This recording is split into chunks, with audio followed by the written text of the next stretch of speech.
Welcome to Angela's Kitchen Garden, where I grow my own organic fruit, vegetables and cut flowers. It's a really hot day today again, and so I'm not going to do too much down on the plot, but I am going to have a little bit of a weed of my cut flower garden, and I'm also going to sort out my sweet peas. So I'll show you that now. So these are my sweet peas, and I'm growing these with the cordon method. So it's one individual stem that goes all the way up, and then you tie it onto the bamboo cane or string, and you cut off any tendrils that come out of the leaves, and that's to stop them from damaging the flowers as they develop.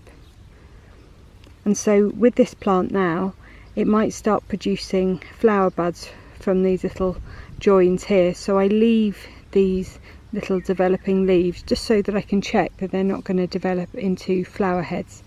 So once they get to about sort of this size, where you can see it's a leaf, and then another leaf, you can safely nip that off, because that's then not going to be a flower. This is going to be a just a new stem. With flowers, what you tend to get is a leaf and then the stem and then the flower on the top, and they don't look the same as this. You can tell that they're little flower buds. When they start developing, I'll do another little video so I can show you what the little flowers look like when they start coming up through. So that's what I've done all the way along here with all of my sweet peas. I've tied them all up and they're all growing nicely. And I'll give you a little look around my cut flower garden now. So this is my first flower bed here. I've got my cosmos here, and I've got my dahlias that I grew from seed there. These are two different varieties of cosmos. They are double click cranberry and sensation mixed. And the dahlia, I've got a pom-pom mix along there, and then in that row there I've got a variety called Bishop's Children by Sarah Raven. And so these should do really well this year, but next year, once the tubers are that bit bigger, they'll do even better. So these were sown from seed this year, and they're growing really well actually, and it won't be long until my cosmos, which is getting quite big, and my dahlias are in flower. Now, I did a video a little while ago on how to pinch the tops out of dahlias to make them bush out, and you can see by these, because they were single stems growing up, it's really worked to help make them nice chunky plants that are going to have lots and lots of flowers on them. Now with the flowers of dahlias, you've got a choice. You can, on each stem, you tend to get 3 flower heads that are developing, and you can either keep one flower and just nip out the other little ones that are growing behind it, or you can keep all of them, and if you just keep one flower, you'll get one larger bloom, whereas if you keep all of them on each stem, then you'll get slightly smaller blooms. And so it's completely up to you what you prefer, either a chunkier mass of flowers or one large one. And so those are my dahlias, and then I've got my little mix of flowers at the front that are for the bees, so I'm not going to be cutting those. They're starting to look really pretty.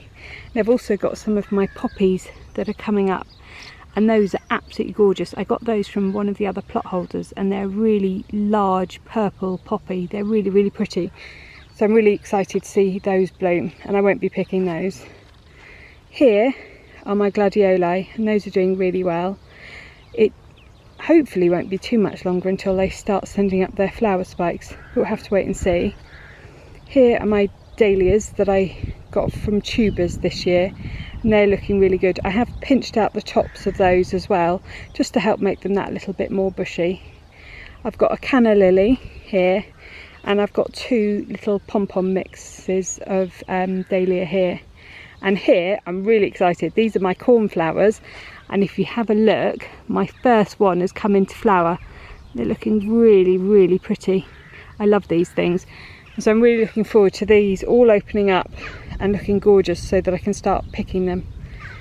I've got my peony at the front here, and then I've got my lupin, which I was a bit worried I'd killed, but obviously not. It's definitely come back to life, and it's massive. Here I have got my verbena, and they're looking really nice now. They're starting to open up. And so these were grown from seed last year, so they're not that big, but by next year they should be really big. My sunflowers are doing absolutely amazingly well. They're looking really, really good. And moving on to here, this bed needs a weed. Well, they all do really. I've got my giant zinnias, a row of these at the front, and then I have got my larkspur along there. These need a weed and they also need thinning out, so I'll be doing that. And then all the way along the back, obviously, I've got my sweet peas, and then here I've got one of my favourite cut flowers because they last so well in the vase. It's called Alstromeria, and I really love them. This is a variety called Summer Break, and if you have a look at the back, I've got the label with the picture on, and they're a pink flower with, actually I'll go round the other side so I can show you.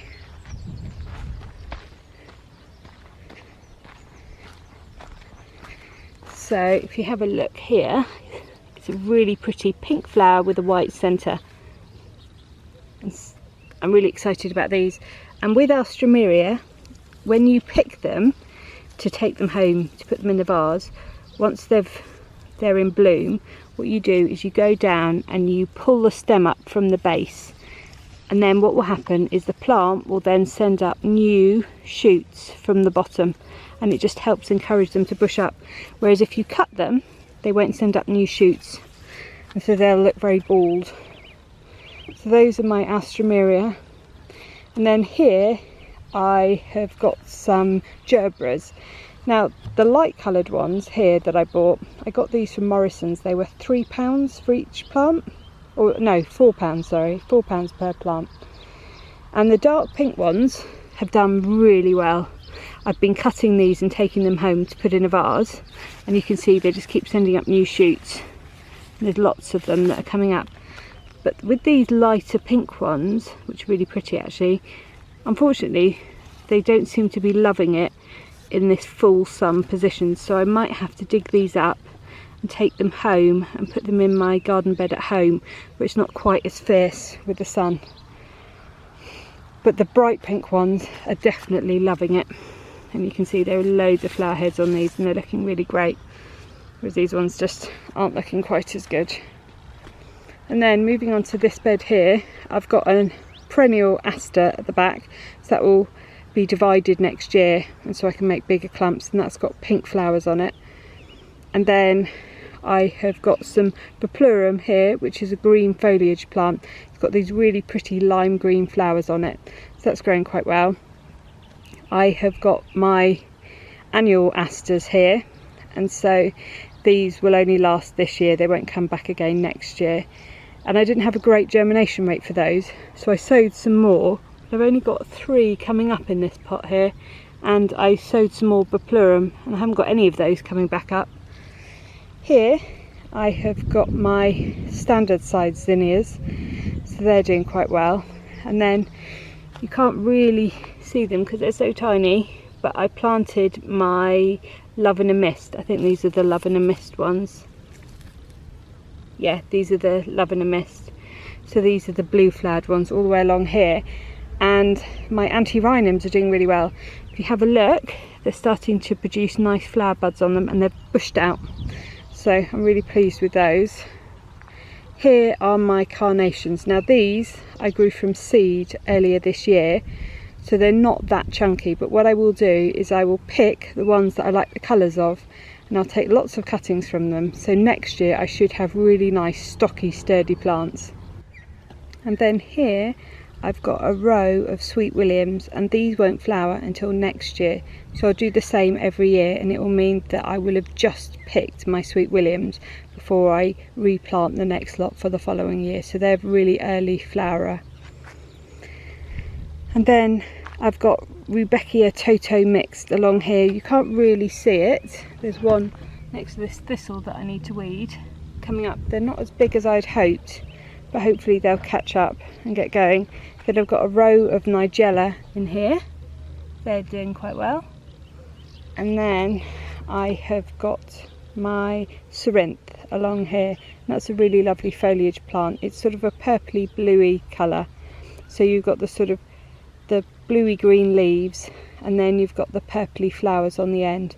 They're really nice. I grew that last year, so these are seeds that I kept from last year to sow them again this year, and they've done really well.